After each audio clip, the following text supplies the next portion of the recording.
Bem, nesse vídeo a gente vai ver o princípio Le Chatelier, que dita o que acontece com o equilíbrio quando a gente altera as propriedades do sistema, né? Como por exemplo a temperatura, a composição da mistura, ou adiciona um catalisador e por aí vai.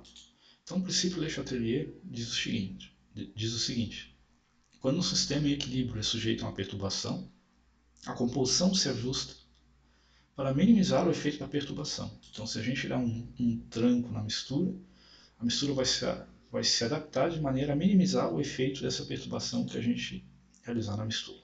Então a gente vai usar como exemplo aqui o caso da reação do processo Haber-Bosch, né, nitrogênio reagindo com hidrogênio formando amônia. Então a gente vai ver três perturbações basicamente. Primeiro, a gente vai ver o efeito do catalisador no equilíbrio, o efeito de uma alteração da temperatura, o que acontece quando a gente altera a temperatura, e adição ou remoção de reagentes e produtos no meio reacional. Então vamos para o primeiro caso. O primeiro caso do catalisador, por exemplo, que tem importância bem grande aí na farmácia, né? Afinal as enzimas são catalisadores biológicos, pois aceleram a velocidade de uma reação sem aparecer na reação química global. Em geral, o catalisador tem essa função, né? Ele acelera a velocidade da reação sem aparecer na reação global. O efeito do catalisador é cinético, ele afeta a velocidade da reação, ele não afeta a termodinâmica da reação. Ele afeta, a gente vai ver isso na última semana, né? Mas um catalisador aumenta a velocidade da reação, fornecendo uma rota, um caminho alternativo para a conversão de reagente em produto, sem alterar os reagentes iniciais e os produtos finais. Assim, né, como ele não altera o reagente final e o produto final, e a energia de Gibbs é uma função do estado, que ela independe do caminho que você toma para sair do início e chegar no fim, a presença do catalisador não altera a constante de equilíbrio de uma reação. Então, o catalisador não altera a composição de equilíbrio de uma reação química, não afeta o valor de K, a quantidade de produto, nem reagente no equilíbrio. Só afeta a velocidade com que você chega ao equilíbrio. Ele aumenta a velocidade que você forma um produto, por exemplo, mas não aumenta a quantidade de produto formado. Então, esse é o efeito do catalisador no equilíbrio, que na verdade é um não efeito, né? Que ele não faz efeito nenhum. O segundo efeito é o efeito da alteração da temperatura. Quando a gente aumenta a temperatura do sistema, a composição do equilíbrio de uma reação exotérmica tenderá no sentido dos reagentes, e a composição de equilíbrio de uma reação endotérmica se deslocará no sentido dos produtos. Lembrando que uma reação endotérmica, o ΔH é positivo, né, da reação, e uma reação exotérmica, o ΔH é negativo. Então o efeito da temperatura depende do ΔH da reação. Se a reação for exotérmica, a reação vai se deslocar no sentido dos reagentes, se for endotérmica, vai se deslocar no sentido do produto. A gente tem como quantificar isso pela equação do Van 't Hoff. Aqui está o Van 't Hoff, que é o primeiro, para muitos é o primeiro físico-químico, um dos primeiros físico-químicos que existiram. Então a gente pode determinar o efeito da temperatura na constante de equilíbrio pela equação do Van 't Hoff, que diz que a ln de K2 é igual a ln de K1 mais ΔH sobre R, 1 sobre T1 menos 1 sobre T2. Aqui no caso K2 seria a constante de equilíbrio na temperatura 2 e K1 a constante de equilíbrio na temperatura T1. Né? Então essa equação serve para quantificar como a constante de equilíbrio é alterada à medida que a gente aumenta a temperatura, por exemplo, T2 para T1. Então como que a gente pode interpretar essa equação? Sem fazer nenhuma conta. Né? Como é que essa equação casa com o que eu falei sobre o efeito da temperatura, que o aumento da temperatura favorece, numa reação endotérmica, favorece a formação de produtos. Né?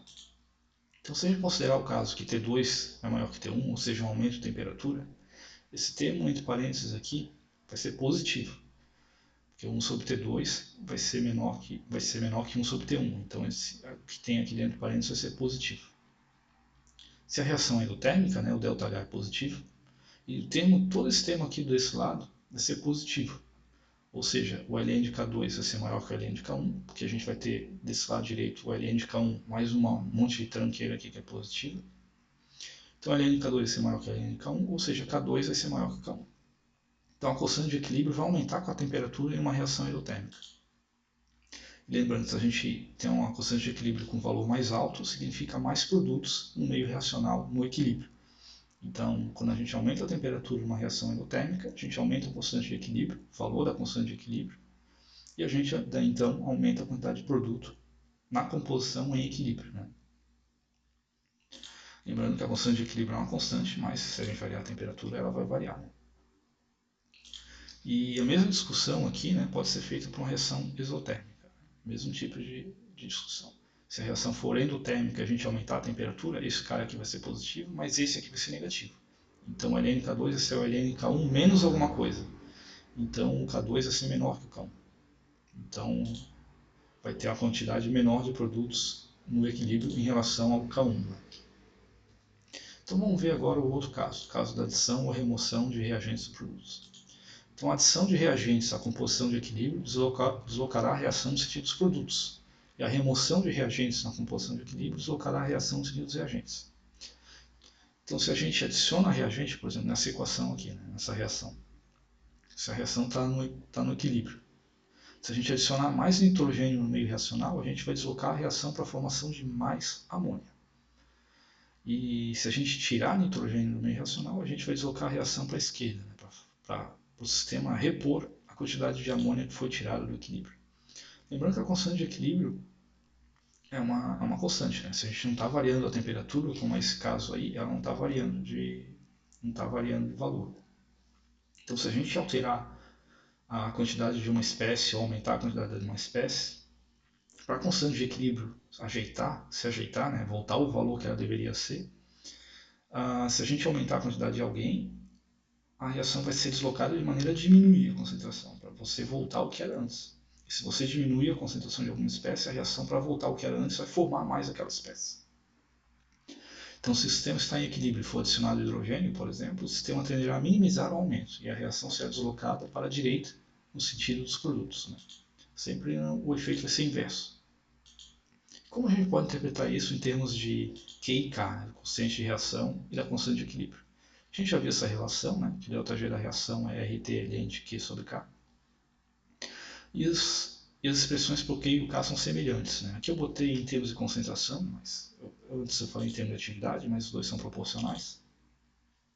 O Q é o produto das atividades dos produtos sobre o produto das atividades dos reagentes. E o K é o produto das atividades dos produtos dividido pelo produto das atividades dos reagentes, só que quando os valores no equilíbrio. Né? Tem uns coeficientes estequiométricos aqui, mas para não ficar a fala não ficar muito complicada, eu estou desconsiderando isso no momento. Então, quando os reagentes são adicionados, vamos supor que a gente está adicionando reagente no meio reacional. Se o reagente está sendo adicionado, a gente está aumentando aqui o denominador. Né? Se a gente está aumentando o denominador, a gente está diminuindo o valor de Q. Né? No equilíbrio Q igual a K, no momento que a gente adiciona reagente, a gente vai alterar o valor de K. Né? A gente vai tirar a reação, na verdade não vai alterar o valor de K, o valor de K é fixo. Mas se a gente adicionar reagente, o sistema não vai estar mais em equilíbrio. Então, momentaneamente, o sistema vai sair do equilíbrio.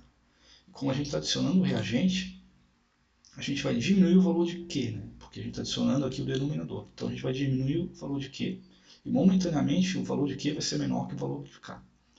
Então, quando Q é menor que K, o ΔG da reação é menor que zero e a reação direta é espontânea. Então, se a gente tem um valor de K fixo, a gente adicionou o reagente, a gente vai tirar o sistema do equilíbrio. Então, a gente vai ter um valor de Q que é menor que o valor de K. Então, a reação vai formar mais produtos para o valor de Q ser igual ao valor de K e o sistema voltar para o equilíbrio. Basicamente é isso que vai acontecer. E quando é adicionado o produto, a discussão é semelhante, né? Eu não sei se aqui eu coloquei. Sim. Quando os produtos são adicionados, né, a gente está adicionando daí o numerador, então momentaneamente o sistema vai sair do equilíbrio e Q vai ser maior que K. E quando Q é maior que K, o ΔG é positivo, né, dá para ver para essa equação aqui. E a reação inversa é espontânea. Então o sistema está em equilíbrio inicialmente, o Q é igual a K. Se a gente adicionar um produto, o valor de Q vai ser maior que o valor de K. Daí o sistema vai consumir esse produto para o valor de Q voltar ao valor de K. Então, basicamente, esse é o efeito da adição de reagente e produto no meio reacional. Bem, então esses são os efeitos de adição e remoção de reagentes e produtos, o efeito da temperatura e o efeito do catalisador no meio racional. Também tem alguns outros efeitos, né? Você pode, por exemplo, mexer na pressão do sistema e no volume do sistema, mas esses efeitos eu não vou considerar aqui, talvez eu peça para vocês discutirem na atividade. Mas eu não achei melhor não discutir aqui porque não tem tanta relevância assim para a área de vocês. Né? No laboratório, em bancada, o que o pessoal mais faz para alterar o equilíbrio é mexer na quantidade de reagentes de produtos ou alterar a temperatura, ou adicionar um catalisador. Mas o catalisador não altera em nada o equilíbrio, então eu achei melhor só discutir esses efeitos aqui.